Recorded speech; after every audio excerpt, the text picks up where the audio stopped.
Hello and welcome back. I want to show you these beautiful flowers that I purchased.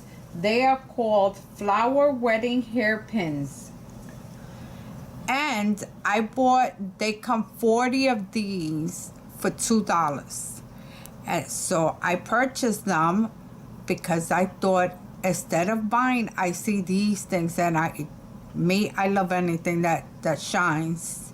Crazy about it.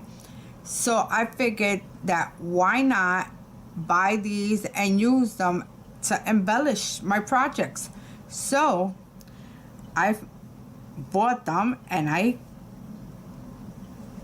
take the stick out, then I bring it back in,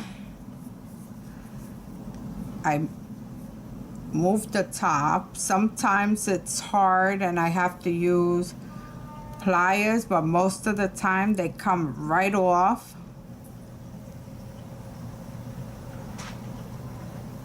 And they come right out. See, I have done a couple of them already.